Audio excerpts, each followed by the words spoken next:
Le royaume de Kensuke. Michael Morpurgo.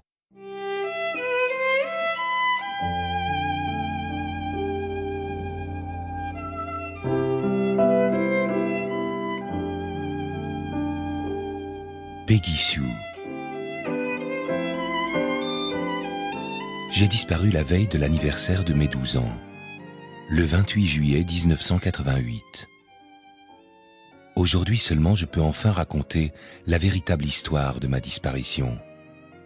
Kensuke m'avait fait promettre de ne rien dire, jusqu'à ce que 10 ans au moins se soient écoulés. C'était presque la dernière chose qu'il m'a dite. J'ai promis, et j'ai dû vivre dans le mensonge. J'aurais pu laisser dormir les mensonges assoupis, mais plus de 10 ans ont passé maintenant. Je suis allé au lycée, à l'université, et j'ai eu le temps de réfléchir.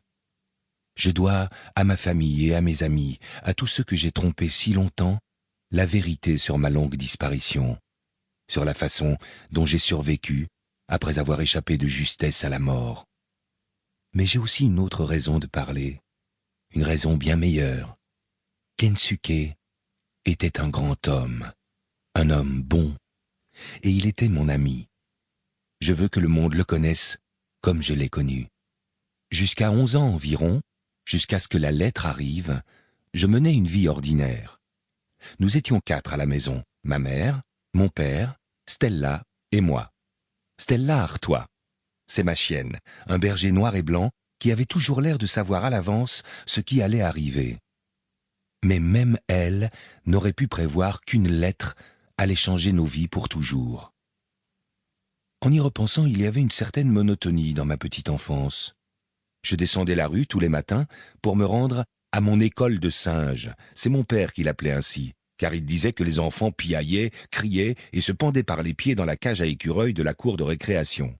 De toute façon, pour lui, j'étais toujours une bille de singe, quand il était d'humeur plaisante, ce qui arrivait souvent.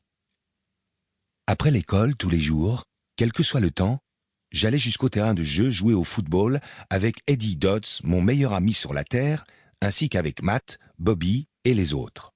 Nous avions notre propre équipe, les Mudlarks, c'était son nom, et nous étions plutôt bons. Tous les week-ends, je faisais la distribution des journaux de la boutique de Monsieur Patel. J'économisais de l'argent pour m'acheter un VTT. Le dimanche était vraiment un jour spécial, je m'en souviens. Nous allions faire de la voile sur le lac artificiel, tous les 4. Stella Artois aboyait de toutes ses forces contre les autres bateaux, comme s'il n'avait pas le droit d'être là. Mon père adorait la voile. Il disait que l'air était clair et propre, sans poussière de briques. Il travaillait à la briqueterie. C'était un fou de bricolage, aussi était-il dans son élément dans un bateau. Ma mère, qui travaillait à mi-temps dans la même fabrique de briques, était ravie elle aussi. Je me souviens d'elle une fois, assise à la barre, rejetant la tête en arrière, dans le vent, et respirant à fond. « C'est comme ça !» s'était-elle écriée. « C'est comme ça que la vie doit être. Magnifique. Tout simplement magnifique. » C'était toujours elle qui portait la casquette bleue. Elle était indiscutablement le capitaine. Dès qu'il y avait un peu de vent, elle le trouvait et savait le prendre. Elle avait vraiment du flair. Puis la lettre arriva. La briqueterie allait fermer. Mes parents étaient tous les 2 licenciés. Il y eut un silence terrible ce matin-là autour de la table du petit déjeuner. Ensuite, nous ne sommes plus jamais allés faire de voile le dimanche. Je n'ai pas eu besoin de demander pourquoi. Ils essayèrent tous les 2 de trouver un autre travail, mais il n'y avait rien.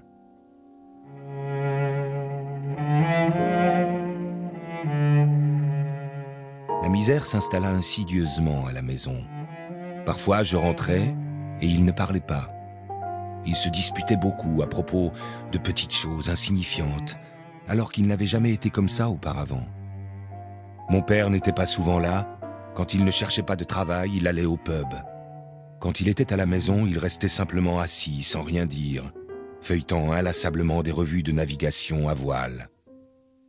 J'essayais d'être le moins possible à la maison et de jouer souvent au foot, Mais un jour, Eddie s'en alla parce que son père avait trouvé du travail quelque part. Para seguir escuchando este audiolibro gratuitamente, haz clic en el enlace de la descripción y podrás escucharlo completo sin coste gracias a la prueba de 30 días de Audible.